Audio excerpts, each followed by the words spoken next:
Good afternoon, Ram Ram, नमस्कार, जय हिंद। मैं संदीप सिवाज स्वागत करता हूं आप सभी बच्चों का आपके अपने बेहतरीन और शानदार लर्निंग प्लेटफॉर्म पर। जितने भी बच्चे आज के सेशन में मेरे साथ लाइव जुड़ चुके हैं, एक बार फटाफट मेरे को बताइएगा कि ऑडियो वीडियो एकदम परफेक्ट है, क्लियर है, ओके है और सब कुछ परफेक्ट है, ओके है। तो माँ सरस्वती के आशीर्वाद से बच्चों स्टार्ट करते हैं आज का अपना सेशन। और भारत का जो भौगोलिक परिचय हम पढ़ रहे थे, जियोग्राफिकल इंट्रोडक्शन ऑफ इंडिया हम पढ़ रहे थे, आज की क्लास में बच्चों उसको हम कंप्लीट करते हैं। ठीक है, तो जितने भी प्यारे प्यारे बच्चे मेरे साथ जुड़ चुके हैं, एक बार फटाफट बताएगा ऑडियो वीडियो एकदम परफेक्ट है, क्लियर है, ओके है।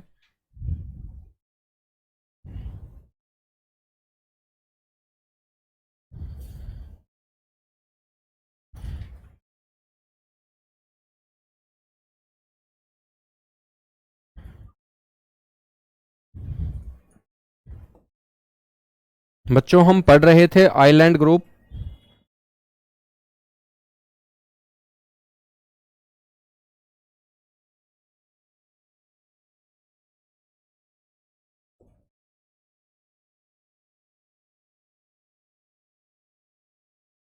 यानी कि द्वीप समूह।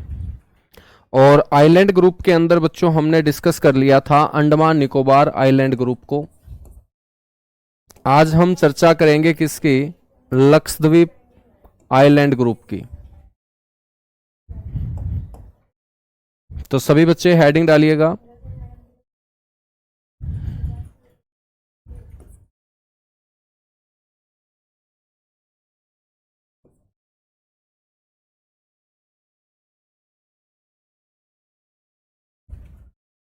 लक्षद्वीप समूह।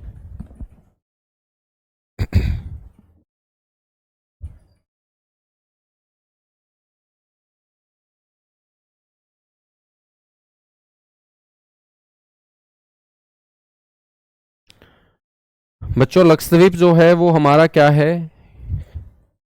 यूनियन टेरिटरी, केंद्र शासित प्रदेश भी है। तो सबसे पहला पॉइंट तो आपको ये पता होना चाहिए कि लक्षद्वीप जो है ये केंद्र शासित प्रदेश है।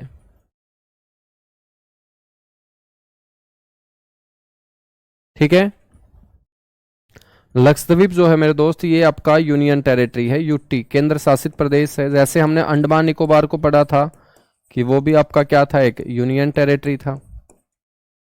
तो ये भी क्या है मेरे दोस्त? यूनियन टेरिटरी है। लक्षद्वीप की यदि आपसे कोई पूछ ले कि कैपिटल, राजधानी मेरे दोस्त कौन सी है, तो आप बोलेंगे कावरती या कावारती।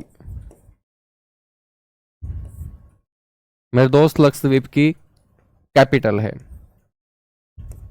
आपसे कोई पूछ ले कि लक्षद्वीप के सबसे नजदीक जो राज्य है वो कौन सा है, लक्षद्वीप के नजदीक राज्य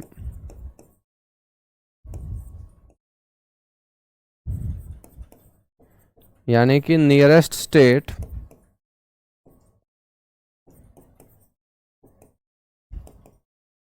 मेरे दोस्त वो कौन सा होगा, तो आप सारे के सारे बच्चों को बोलना है वो केरला होगा।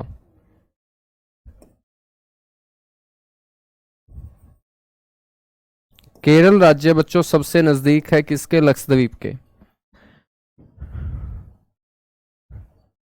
हम बात करेंगे बच्चों इसके सबसे नजदीक देश कौन सा है।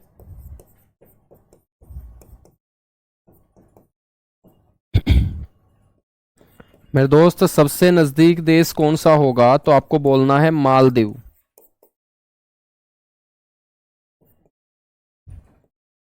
तो इसके सबसे नजदीक देश का नाम होगा मालदीव।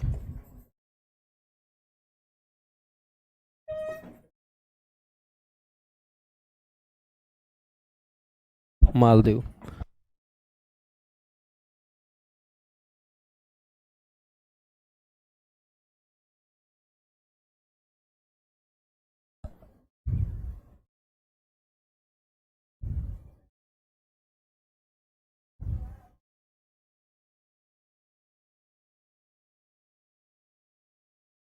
चलेगा भाई। आज बहुत ज्यादा ठंड है ना? सर्दी वगैरह ज्यादा है ना आज? सर आप जम्मू कश्मीर से हो? नहीं बेटा, मैं युगांडा से हूं। ठीक है, हाँ। इंडिया से नहीं हूँ मैं, युगांडा से हूँ, ठीक है। और स्पेशल आप लोगों को पढ़ाने के लिए ही आया हूँ युगांडा से। चलेगा, आगे हम बात करेंगे। सबसे नजदीक देश होगा मालदीव। हम बात करेंगे कि लक्षद्वीप के ऊपर जब लोग रहते हैं, लक्षद्वीप आपका सबसे छोटा केंद्र शासित प्रदेश होगा, स्मॉलेस्ट यूटी होगा ये आपका, सबसे छोटा केंद्र शासित प्रदेश होगा। 8 केंद्र शासित प्रदेश अपने देश के अंदर है, तो उनमें सबसे छोटा केंद्र शासित प्रदेश, चाहे हम अकॉर्डिंग टू एरिया या अकॉर्डिंग टू पॉपुलेशन, चाहे हम जनसंख्या का जिक्र करें या हम मेरे दोस्त क्षेत्रफल का जिक्र करें, तो जनसंख्या और क्षेत्रफल दोनों के आधार पे, जनसंख्या व क्षेत्रफल के आधार पर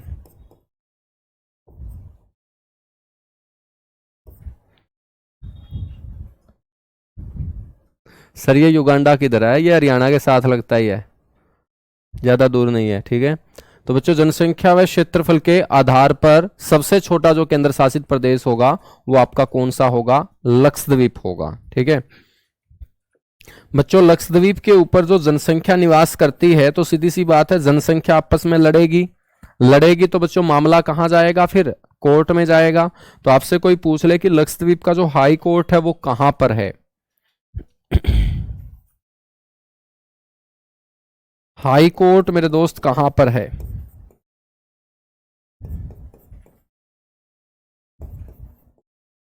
लक्षद्वीप का जो हाई कोर्ट है वो आपको बोलना है एर्नाकुलम के अंदर, और एर्नाकुलम जो है मेरे दोस्त वो कहां है? केरल राज्य में। तो केरल राज्य का हाई कोर्ट ही लक्षद्वीप का क्या होगा? हाई कोर्ट होगा, ठीक है। बच्चों लक्षद्वीप समूह में जो टोटल आइलैंड होंगे,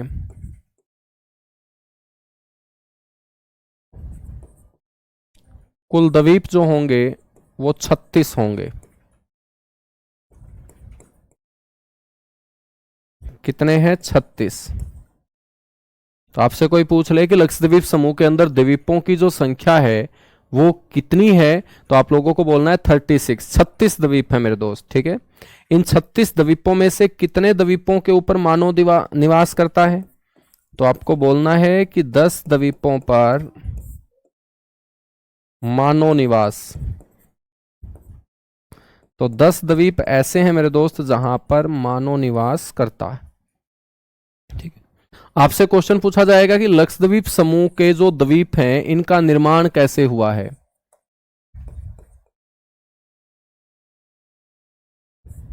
फॉर्मेशन ऑफ आइलैंड, द्वीपों का जो निर्माण हुआ मेरे दोस्त, जो अरब सागर के द्वीप हैं जिनको हमने लक्षद्वीप समूह बोला, उनका निर्माण कैसे हुआ? तो आपको पता होना चाहिए कि उनका निर्माण हुआ है कोरल से।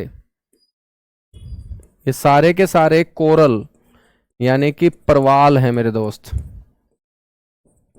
तो आपसे क्वेश्चन पूछ ले कि कौन से समूह के आइलैंड आपके कोरल आइलैंड हैं, तो ये सारे के सारे आपके किस टाइप के आइलैंड होंगे? कोरल आइलैंड होंगे।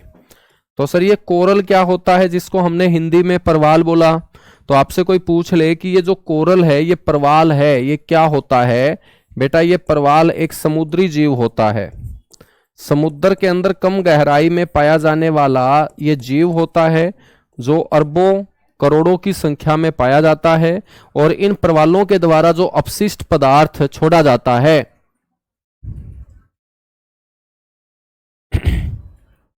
ठीक है। तो इन कोरल यानी इन परवालों के द्वारा जो अपशिष्ट पदार्थ छोड़ा जाता है उसे हम कैल्शियम कार्बोनेट बोलते हैं। बेटा कैसे भी बोल दो इसको, कावारती भी बोल देते हैं, कावर्ती भी बोल देते हैं, कवारती भी बोल देते हैं ना। बोलने का अलग अलग सेंस होता है, सभी का बोलने का अलग अलग सेंस होता है। जैसे अमेरिका के अंग्रेज अलग तरीके से बोलेंगे इंडिया, है ना, और इंग्लैंड वाले अंग्रेज अलग तरीके से बोलेंगे। अपने वाले अंग्रेज जो भारत में अंग्रेज हैं वो अलग तरीके से बोलेंगे। ठीक है, तो सभी का अलग अलग सेंस होता है, बोलने में कुछ नहीं होगा, है ना। तो कैसे भी लिख लो सेम रहेगा। तो बेटा हम बात कर रहे थे कि जो कोरल है यानी प्रवाल है, ये एक समुद्री जीव होता है, ये सिलेंट्रेटा कैटेगरी का जीव होता है, बहुत छोटा, ये अति सूक्ष्म जीव होता है, कम गहराई वाले पानी में ये पाया जाता है, अरबों करोड़ों की संख्या में ये इकट्ठे पाए जाते हैं, और इनके द्वारा जो अपशिष्ट पदार्थ छोड़ा जाता है ना, ठीक है, अपशिष्ट पदार्थ जो छोड़ा जाता है उसे हम कैल्शियम कार्बोनेट बोलते हैं। और वो कैल्शियम कार्बोनेट बच्चों धीरे धीरे पानी के संपर्क में आकर क्या बना देगा, मजबूत चट्टाने बना देगा। और यही मजबूत चट्टाने जब पानी के ऊपर आ जाएंगी तो मेरे दोस्त इन मजबूत चट्टानों को हम क्या बोल देते हैं, आइलैंड बोल देते हैं, द्वीप बोल देते हैं। क्या बोल देते हैं, द्वीप बोल देते हैं। ठीक है, यहां तक बातें क्लियर हुई, चलेगा। हम बात करें तो लक्षद्वीप का जो सबसे बड़ा द्वीप है बच्चों वो कौन सा है, उसको लेकर हम चर्चा करते हैं।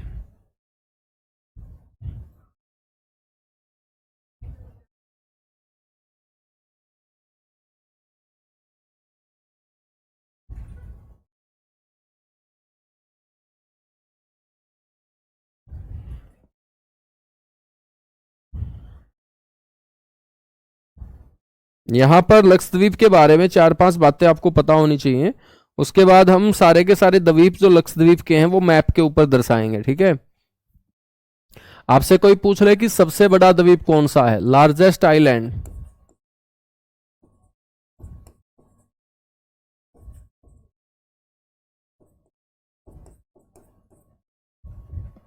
सबसे बड़ा द्वीप, लक्षद्वीप समूह का सबसे बड़ा जो द्वीप है बेटा वो है अंडरायट।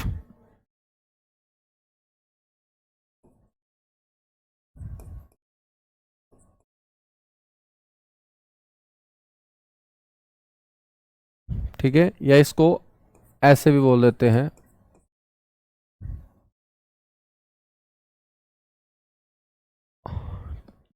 ये सबसे बड़ा द्वीप है।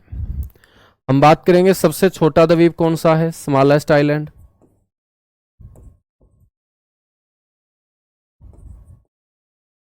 स्मॉलेस्ट आइलैंड सबसे छोटा द्वीप।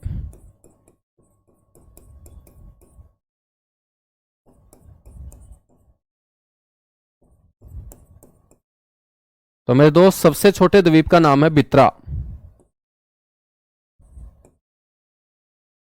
तो याद रखना है सबसे छोटा आइलैंड है बित्रा। बित्रा द्वीप आपका सबसे छोटा आइलैंड होगा लक्षद्वीप समूह का। बच्चों यहां पर एक आइलैंड है जिसका नाम है पिट्टी, पिट्टी द्वीप। और इस पिट्टी द्वीप से क्वेश्चन पूछा जाता है, एक आइलैंड है पिट्टी जिसको हम बोल रहे हैं बच्चों, ये एक ऐसा द्वीप है जहां पर कोई मानव निवास नहीं करता। ये एक ऐसा द्वीप है जहां पर कोई भी इंसान नहीं रहता है, मानव निवास नहीं करता है।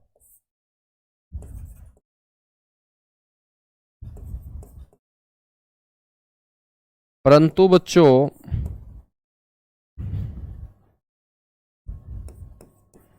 एक पक्षी अभयारण्य जिसे हम बोलेंगे बर्ड सेंचुरी,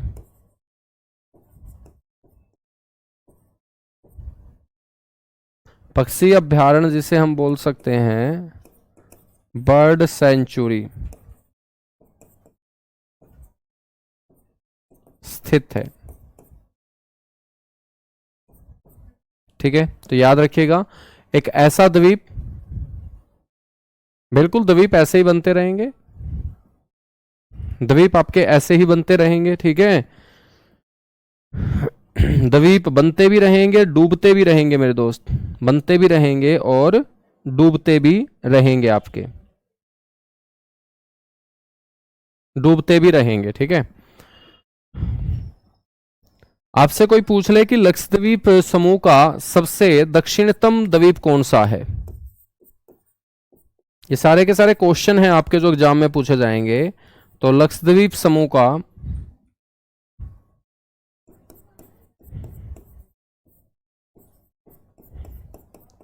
सबसे दक्षिण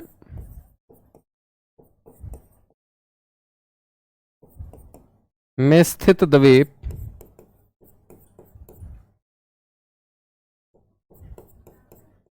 या हम बोल सकते हैं साउदर्न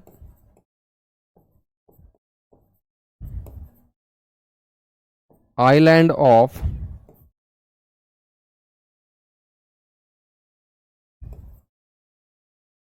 लक्षद्वीप ग्रुप। तो बच्चों उसका नाम है मिनिकोय।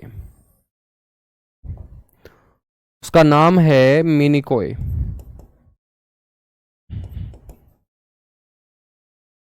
मिनिकोय मेरे दोस्त दूसरा सबसे बड़ा आइलैंड भी है लक्षद्वीप समूह का, सबसे दक्षिणतम भी है, और मिनिकोय के नजदीक ही मालदीव देश है।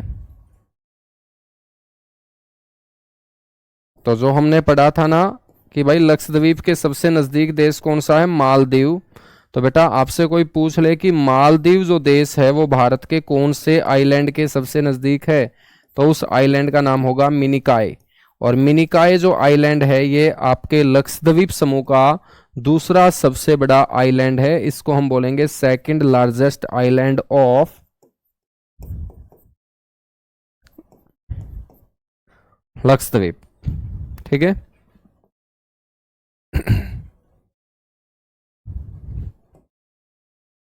बच्चों यहां पर एक द्वीप है, इस द्वीप का नाम है सालसेट।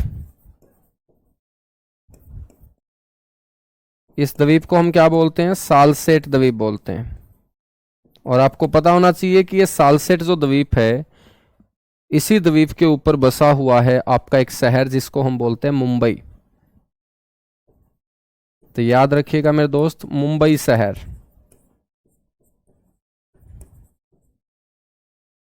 बसा हुआ, तो मुंबई शहर कौन से द्वीप के ऊपर बसा हुआ है, सालसेट द्वीप के ऊपर बसा हुआ है। ठीक है बच्चों, यहां पर दो द्वीप हैं हमारे।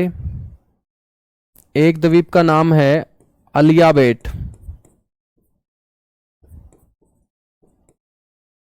एक द्वीप का नाम है अलियाबेट द्वीप, और एक द्वीप का नाम है खदियाबेट।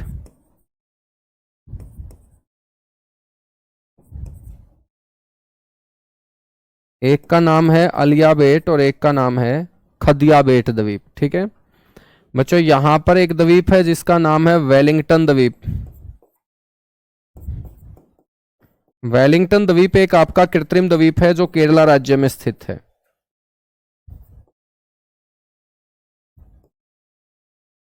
कौन से राज्य में, केरल राज्य के अंदर मेरे दोस्त स्थित है।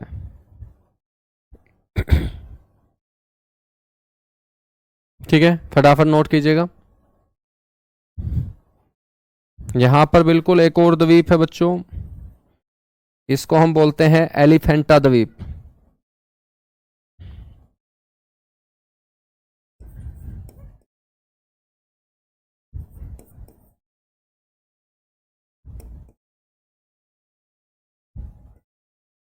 इसको हम क्या बोलते हैं, एलिफेंटा द्वीप बोलते हैं। ठीक है,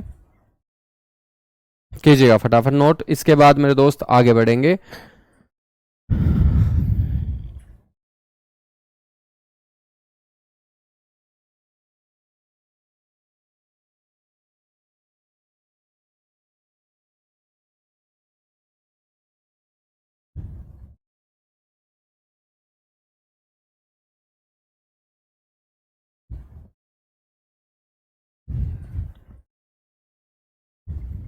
चलेगा मेरे दोस्त, नेक्स्ट हम देखते हैं।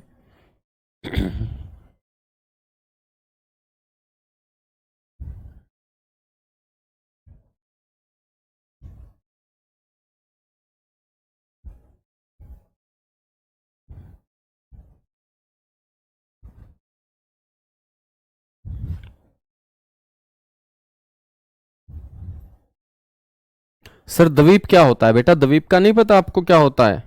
द्वीप का मतलब होता है कि वो जमीनी भाग जिसके चारों ओर क्या हो बच्चों, जल हो, उसी को हम द्वीप बोलते हैं। जैसे आपके गांव के तालाब में कोई बच्चों चट्टान है पानी के बीचों बीच, तो तालाब के बीचों बीच वो चट्टान आपके लिए जमीन का काम करेगी, उसके ऊपर आप बैठ के आराम से धूप सेक सकते हो, ठीक है। भैंसों को मेरे दोस्त बाठे मार सकते हो। तो वो आपका जो चट्टान आपके तालाब के अंदर है, उस चट्टान के चारों ओर जो पानी गिरा हुआ है, उसी को हम क्या बोलते हैं? उसी को मेरे दोस्त हम बोलते हैं द्वीप, यानी कि आइलैंड। कितनी?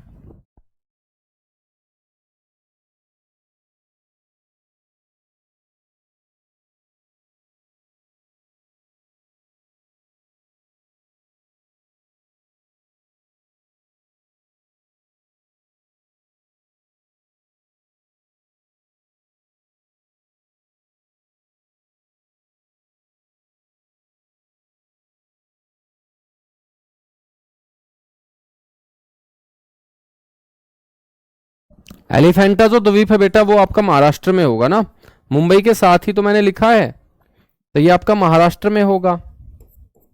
अलिया बेट, खदिया बेट दोनों गुजरात के अंदर हैं। नर्मदा और तापी नदी के मुहाने पर आपके अलिया बेट और खदिया बेट हैं। अलिया बेट और खदिया बेट हैं, ठीक है।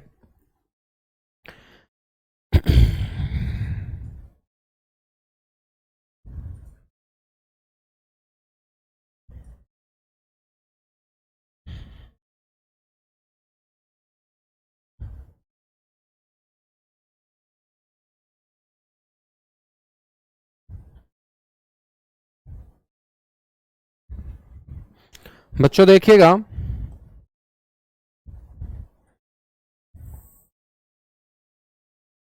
यहां से जो अक्षांश गुजर रहा है, यहां से जो अक्षांश गुजर रहा है इसकी वैल्यू 8 डिग्री है बच्चों। यहां से जो अक्षांश गुजर रहा है इसकी वैल्यू 9 डिग्री है। यहां से जो अक्षांश गुजर रहा है इसकी वैल्यू 10 डिग्री है। यहां से जो अक्षांश गुजर रहा है इसकी वैल्यू 11 डिग्री है। ऐसे हम मान लेते हैं, ठीक है, कि ये आपका 8 डिग्री अक्षांश है तो इसको हम 8 डिग्री चैनल बोल देंगे। बेटा ये 9 डिग्री अक्षांश है तो इसको 9 डिग्री चैनल बोल देंगे। इसके ऊपर 10 डिग्री चैनल बोल देंगे और इसके ऊपर 11 डिग्री चैनल हम बोल देंगे, ठीक है। बच्चों हम बात करें तो यहां पर एक देश है, इस देश का नाम है मालदीव।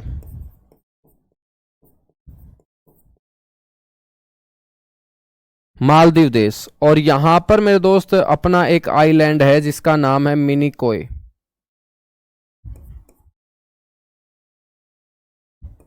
कौन सा आइलैंड है ये?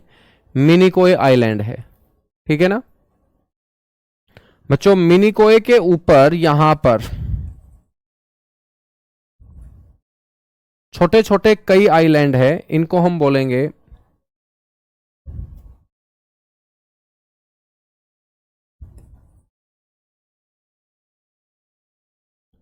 लक्षद्वीप। क्या बोलेंगे? लक्षद्वीप। यहां पर एक आइलैंड है बच्चों, इसका नाम है कैन्नोर।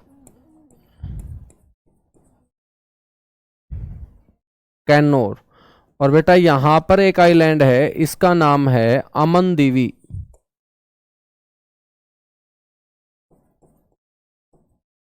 कौन सा आइलैंड? अमनदीवी, ठीक है। अब मैं आप लोगों से पूछ रहा हूं कि 8 डिग्री चैनल किसको किससे अलग करेगा, तो आप लोग लिख देंगे कि 8 डिग्री चैनल जो अलग करेगा ना, ये मालदीव को मिनिकॉय से अलग करेगा। तो मालदीव को मिनिकॉय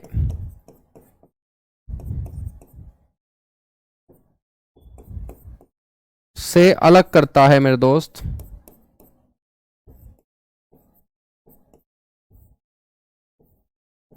मालदीव को मिनिकॉय से अलग करता है 8 डिग्री चैनल। तो 9 डिग्री चैनल किसको अलग करेगा? 9 डिग्री चैनल में हम लिख देंगे कि ये अलग करेगा मिनिकॉय को लक्षद्वीप से।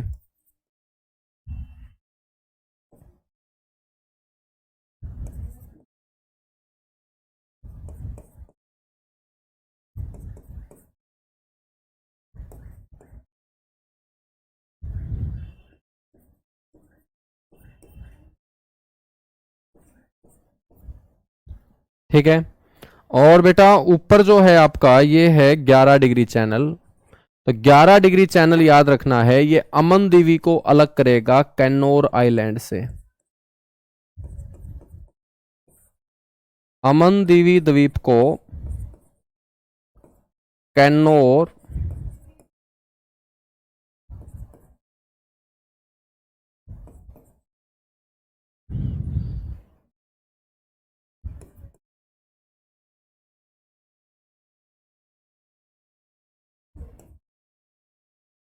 से अलग करता है मेरे दोस्त 11 डिग्री चैनल। ठीक है ना। तो ये आपको 3 चैनल यहां पर याद रखने हैं लक्षद्वीप समूह में, एक 8 डिग्री, एक 9 डिग्री, 10 डिग्री हमने पढ़ ही लिया था, अंडमान को निकोबार से अलग करता है, या लघु अंडमान को कार निकोबार से अलग करता है 10 डिग्री चैनल। बच्चों एक चैनल और आपको मैंने नया बताया है 11 डिग्री चैनल। ठीक है ना। तो आप लोगों को याद रखना है कि 11 डिग्री चैनल किसको अलग करेगा, 11 डिग्री चैनल अलग करेगा सर अमन दीवी को कैनोर आइलैंड से।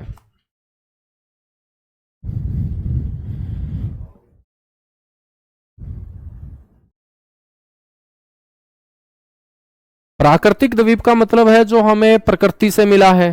कृत्रिम द्वीप का मतलब है जो इंसान ने द्वीप बनाया है। अब इंसान भी तो द्वीप बना सकता है ना, है बच्चों।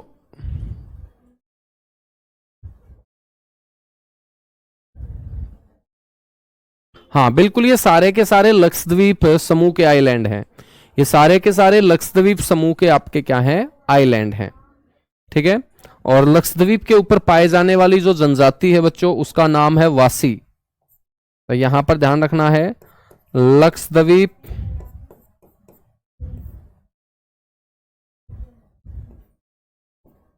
यहां पर पाए जाने वाली जनजाति जिसको हम बोलते हैं शेड्यूल्ड ट्राइब एसटी, बेटा उसका नाम क्या है, वासी।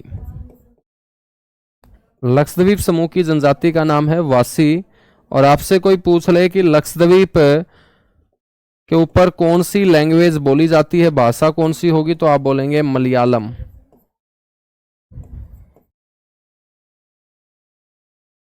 मलयालम। ठीक है ना। तो ये हमारा बच्चों द्वीप समूह जो है वो कंप्लीट हुआ। द्वीप समूह के बाद अब अपना लास्ट पार्ट पेंडिंग है, फटाफट नोट कीजिएगा, डन लिखिएगा। लास्ट पार्ट का नाम होगा हमारा उत्तर के मैदानी भाग। ठीक है। तो अपने नॉर्थ इंडिया के अंदर जो मैदानी भाग है बच्चों उसको हम डिस्कस करेंगे, उसको हम डिस्कस करेंगे।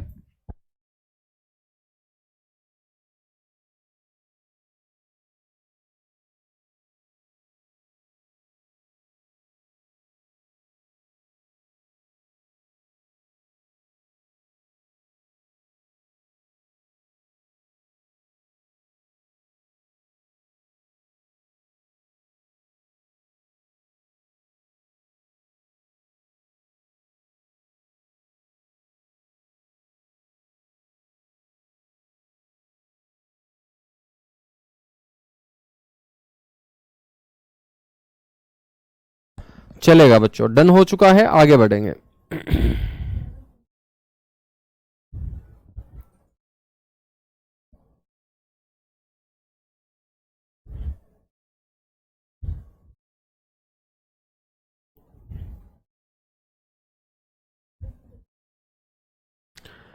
हेडिंग डालिएगा बच्चों उत्तर भारत के मैदानी भाग। तो सबसे पहले तो ये समझेंगे ना कि भाई उत्तर भारत कौन सा है, तो सारे के सारे बच्चे बोलेंगे कि जो सिर की दिशा में है। और सिर की दिशा कौन सी होगी बच्चों, ये वाली होगी। तो कर्क रेखा से ऊपर यदि भारत के बीचों बीच ये रेखा गुजरती है बच्चों, तो यही रेखा तो भारत को 2 बराबर भागों में बांटती है, जिसका नाम है ट्रॉपिक ऑफ कैंसर।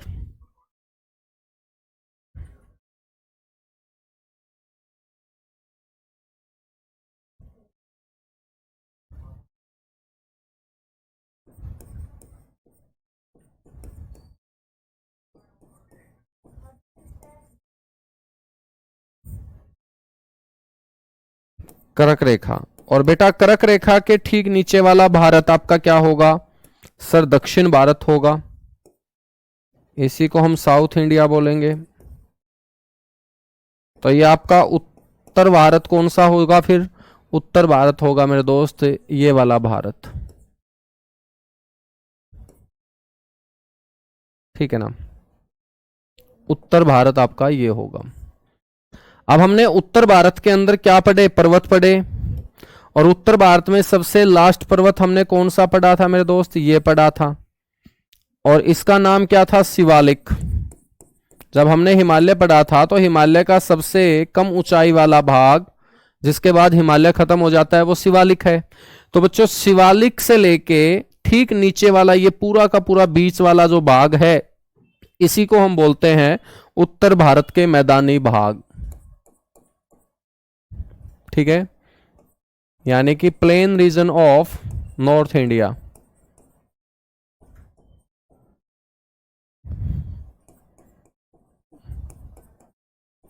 और कल से हम नदियां पढ़ना स्टार्ट करेंगे मेरे दोस्त।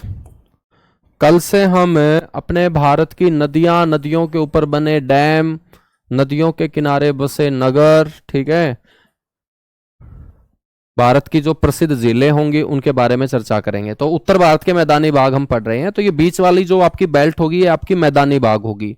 अब मैं आप लोगों से पूछूं कि मैदानों का निर्माण कौन करता है? ये जो मैदानी भाग है इनका निर्माण किसने किया? तो आप लोग बोलेंगे नदियों के जल के द्वारा जो मिट्टी बहाकर लाई गई उस मिट्टी ने मेरे दोस्त ये मैदानी भाग बनाया। नदियों द्वारा बहाकर लाई गई मिट्टी, नदियां अपने जल के साथ मिट्टी बहा के लेके आती हैं, तो उसी मिट्टी से मेरे दोस्त मैदानी भाग आपका बनता चला जाएगा। तो यहां पर फिर हम कौन सी नदी पढ़ेंगे? यहां पर जो यहां पर नदी बह रही होगी बच्चों, ये तो सिंधु नदी है, ये तो सिंधु नदी है। तो सिंधु के साथ साथ यहां पर मेरे दोस्त जो नदी होगी उसका नाम होगा सतलुज।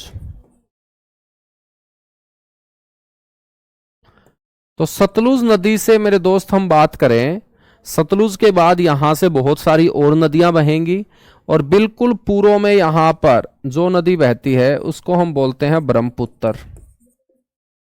तो सतलुज से लेके ब्रह्मपुत्र नदी के बीच का जो ये मैदानी भाग आपको नजर आएगा बच्चों, इसी को हम पढ़ने वाले हैं। तो आपसे कोई पूछ ले कि उत्तर भारत के मैदानी भाग कौन सी दो नदियों के बीच फैले हुए हैं, तो हम बोल देंगे सतलुज नदी से लेके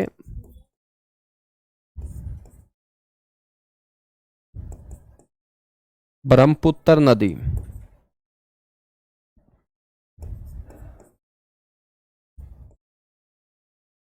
के बीच स्थित मैदान है मेरे दोस्त ये, ठीक है।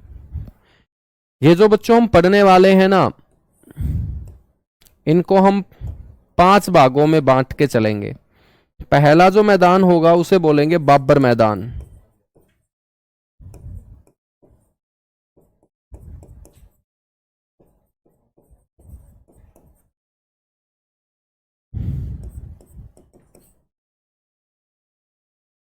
दूसरा जो होगा बच्चों वो होगा तराई,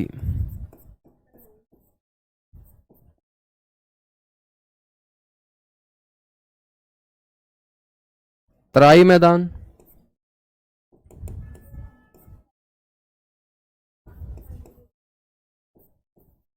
तीसरा जो होगा मेरे दोस्त वो होगा खादर मैदान। चौथा जो होगा वो आपका होगा बांगर मैदान।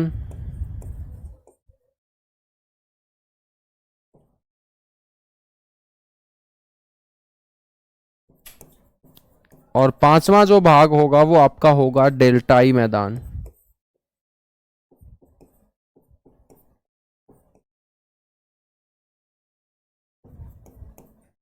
तो 5 भागों में हम डिवाइड करके चलेंगे इसको, ठीक है ना। यहां पे हम सिंधु नदी इसलिए नहीं लिख रहे ना क्योंकि सिंधु नदी अपने भारत में यहां पर थोड़ी बहती है, वो तो ट्रांस हिमालय से मेरे दोस्त बहती है, और ट्रांस हिमालय वाला जो भाग है वो मैदानी नहीं है, ठीक है, वो तो पहाड़ी क्षेत्र है हमारा। कौन सा क्षेत्र है? पहाड़ी क्षेत्र है ना। तो ये आपको जरूर ध्यान रखना है।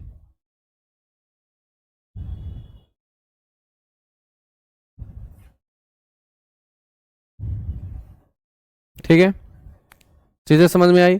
बिल्कुल समझ में आई, चलेगा। अब हम बात करते हैं बच्चों, शिवालिक के ठीक नीचे, शिवालिक के ठीक नीचे यहां पर आपको बड़े बड़े कंकड़ पत्थर नजर आएंगे।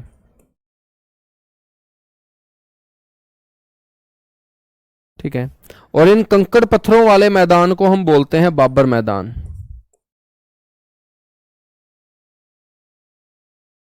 इनको क्या बोल देंगे हम सर? इनको हम बाबर मैदान बोल देंगे। क्या बोल देंगे? इनको हम बाबर मैदान बोल देंगे। ठीक है मेरे दोस्त, बाबर मैदान से आगे हम चर्चा करेंगे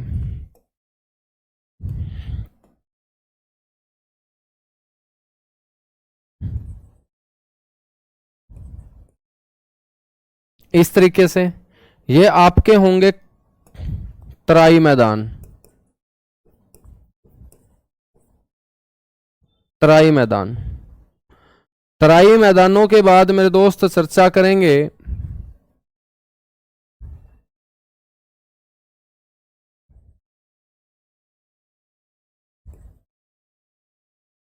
तो तराई मैदानों के बाद हम चर्चा करेंगे तो ये ऊपर वाले जो मैदान ऊंचे हैं इनको हम बोलेंगे खादर,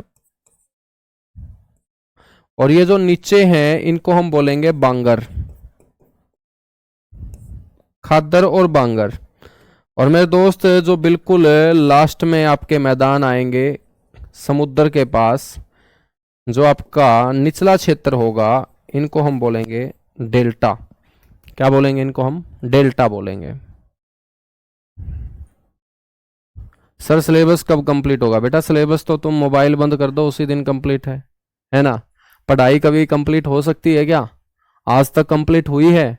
नहीं हुई ना, आगे कंप्लीट होगी। जब तक तुम नौकरी नहीं लगोगे तब तक सिलेबस कंप्लीट नहीं होगा, ये दिमाग में बैठा लो तुम। ठीक है, तो हमारा सिलेबस कब कंप्लीट होगा? जिस दिन हम नौकरी लग जाएंगे। तो सबसे पहला जो भाग है बाबर, वो मैं आपको पढ़ाना स्टार्ट करता हूं। हो जाएगा कंप्लीट, जल्दी ही कर देंगे। ठीक है, टेंशन मत लो।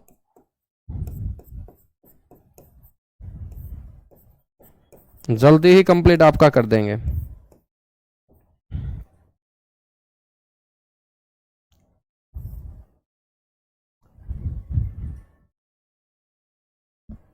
ठीक है ना? जैसे आप मेरे से पूछ लो कि सर हमारी जिंदगी से दुख कब खत्म होंगे, तो मैं बोलूंगा कि भाई दुख जिंदगी के साथ ही चलते हैं। जिंदगी खत्म होने के बाद ही दुख खत्म होते हैं। ठीक है, क्योंकि जिंदगी के साथ ही सुख चलेंगे, जिंदगी के साथ ही दुख चलेंगे, जिंदगी के साथ ही शांति चलेगी और जिंदगी के साथ ही भड़क चलेगी। तो बेटा जब तक आप नौकरी नहीं लग जाते तब तक आपका सिलेबस खत्म नहीं होगा, है ना? आपको पढ़ना ही पढ़ना पड़ेगा, आपको तैयारी करनी पड़ेगी, डेली आपको कुछ नया सीखना पड़ेगा, बाकी बच्चों से बेहतर सीखना पड़ेगा, बाकी बच्चों को कंपटीशन में पीछे छोड़ना पड़ेगा।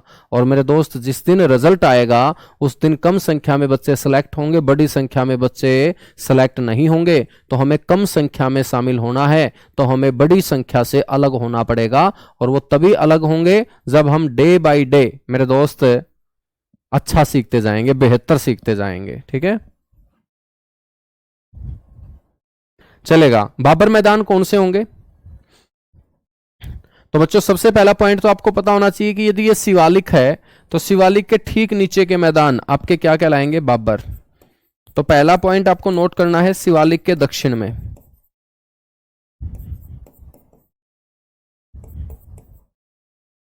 शिवालिक के दक्षिण में स्थित, located in south of Shivalik हम बोलेंगे। मेरे दोस्त आपको ध्यान रखना है कि इनका जो निर्माण है ना वो बड़े बड़े कंकड़ पत्थरों से हुआ है। बाबर मैदानों के अंदर आपको बड़े बड़े कंकड़ पत्थर जो है वो नजर आएंगे। ये कंकड़ पत्थर नदियों के जल के द्वारा बहाकर लाए गए हैं। तो बड़े बड़े कंकड़ पत्थरों से इनका क्या हुआ है? निर्माण हुआ है। बच्चों यदि इनका निर्माण बड़े बड़े कंकड़ पत्थरों से हुआ है तो यहां पर खेती बाड़ी करना मुश्किल हो जाएगा, क्योंकि यहां पर समतल मैदान नहीं बल्कि बड़े बड़े कंकड़ पत्थरों वाला मैदान है। तो ये जो आपका क्षेत्र होगा ना, ये अनप्रोडक्टिव होगा, अनउपजाऊ क्षेत्र होता है। बाबर मैदान आपके क्या होंगे? अनउपजाऊ क्षेत्र होंगे। ये आपका अनउपजाऊ क्षेत्र होता है। ठीक है, बाबर मैदान के बाद मेरे दोस्त हम बात करेंगे यहां पर खादर की। खादर से पहले तराई की।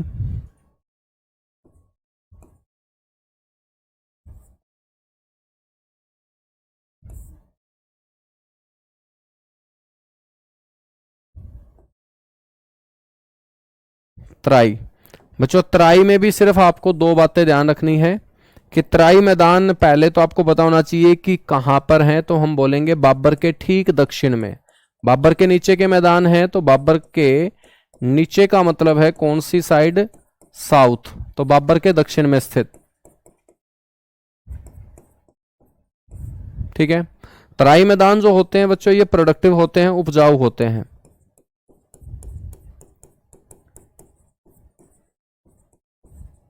उपजाऊ। प्रोडक्टिव होते हैं, उपजाऊ होते हैं।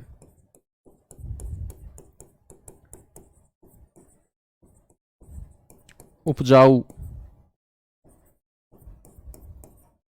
ग्राउंड वाटर लेवल बच्चों यहां ऊंचा होता है।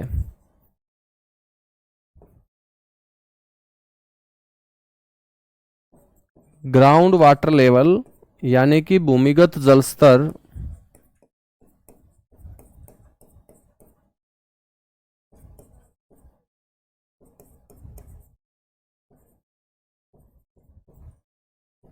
भूमिगत जल स्तर मेरे दोस्त क्या होगा?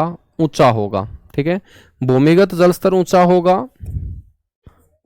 तो नलकूपों की सघनता यहां ज्यादा होगी। Density of water pump.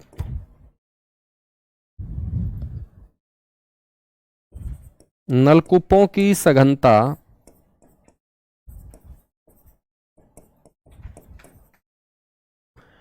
Density of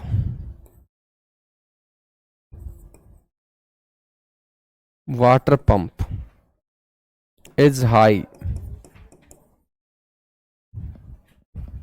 तो नलकूपों की सघनता यहां सबसे ज्यादा, यानी कि यहां पर छोटी सी जमीन के ऊपर आपको ज्यादा से ज्यादा वाटर पंप नलकूप देखने को मिलेंगे।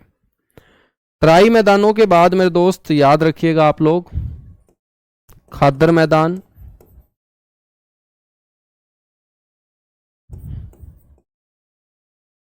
सर खादर मैदान कौन से होते हैं?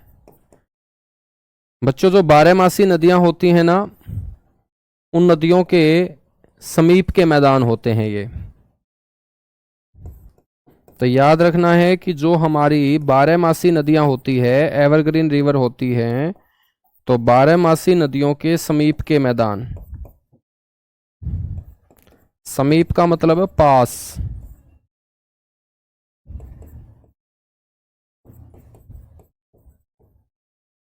ठीक है। और जो समीप के मैदान होंगे तो बार बार नदियों के जल के साथ जो मिट्टी बहा के लाई जाएगी उसे हम क्या बोलेंगे? नवीनतम जलोढ़ मिट्टी बोलेंगे, न्यू एल्यूविल सोयल बोलेंगे। तो नवीनतम जलोढ़ मिट्टी से बने मैदानों को हम खादर मैदान बोलते हैं बच्चों। न्यू एल्यूविल सोयल, नवीनतम जलोढ़ मिट्टी से बने मैदान। ठीक है। तो बच्चों नवीनतम जलोढ़ मिट्टी को बोलते हैं न्यू एल्यूविल सोयल। तो वो आपके क्या होंगे? खादर मैदान होंगे। ठीक है। खादर के बाद मेरे दोस्त आ जाता है चौथे नंबर पे बांगर मैदान।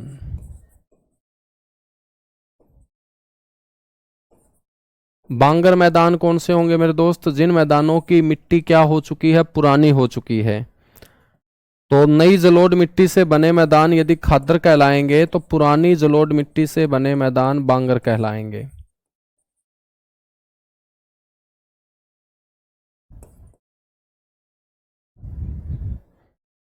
तो याद रखिएगा पुरानी जलोढ़ मिट्टी से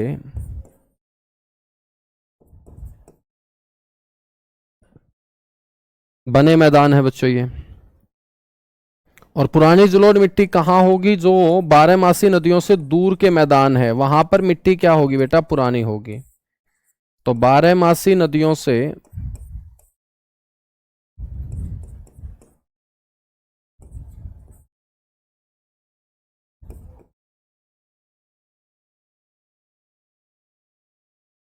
बारहमासी नदियों से दूर स्थित मैदानों को हम क्या बोल देंगे? बांगर मैदान बोल देंगे। ठीक है। और पांचवा और लास्ट पार्ट है मेरे दोस्त इस टॉपिक का, नाम है उसका डेल्टा। पार्ट है मेरे दोस्त इस टॉपिक का, नाम है उसका डेल्टा।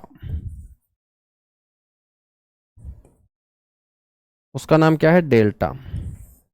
और आपको ये पता होना चाहिए कि डेल्टे का निर्माण कौन करती है? नदियां करती हैं। ठीक है।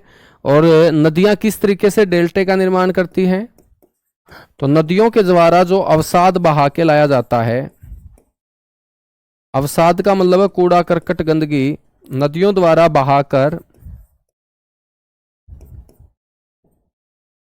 लाए गए अवसाद का त्रिभुजाकार आकृति में जमा हो जाना, त्रिभुजाकार आकृति में जमा हो जाना।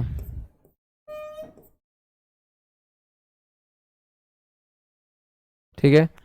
क्या कहलाएगा? डेल्टा। तो डेल्टाई जो मैदान होते हैं, डेल्टा, तो डेल्टाई जो मैदान होते हैं ना बेटा, इनकी आकृति होती है आपकी त्रिभुजाकार। नदियों के जल के द्वारा बहाकर लाए गए अवसाद से इन मैदानों का निर्माण होता है और ये अवसाद ट्रायंगुलर शेप में त्रिभुजाकार आकृति में जमा होते हैं। ठीक है। हम बात करें कि ये डेल्टा शब्द किसने दिया था, किस व्यक्ति के मुंह से सबसे पहले डेल्टा शब्द निकला था? तो डेल्टा शब्द का जो नामकरण है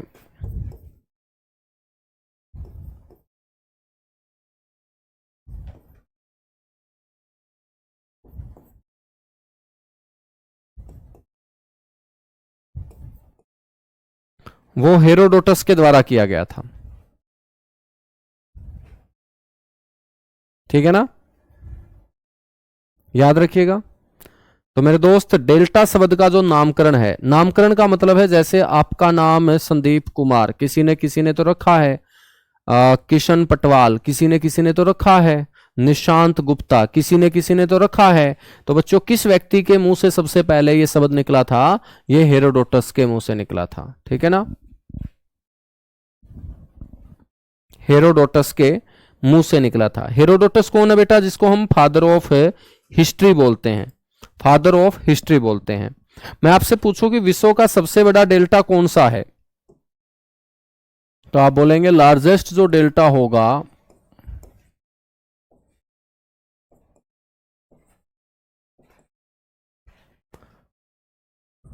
विश्व का सबसे बड़ा डेल्टा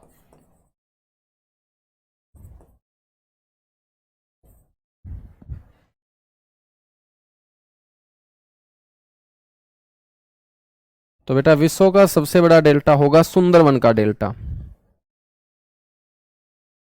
आपसे कोई पूछ ले कि विश्व का सबसे बड़ा डेल्टा जो है ना वो कौन सा है, तो हम बोलेंगे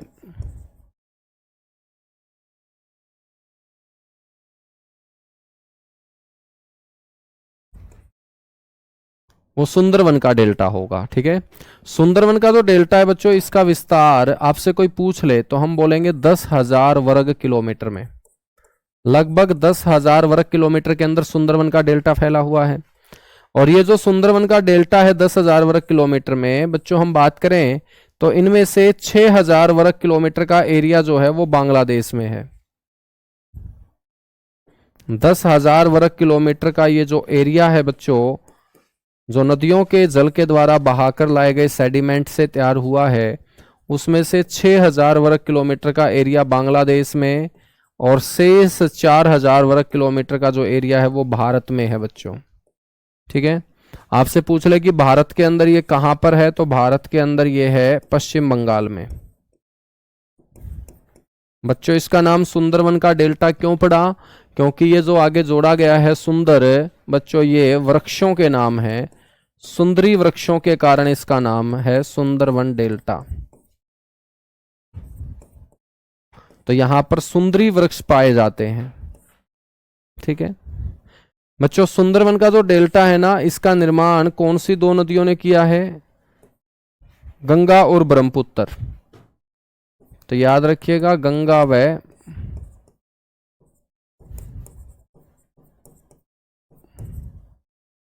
ब्रह्मपुत्र नदियों द्वारा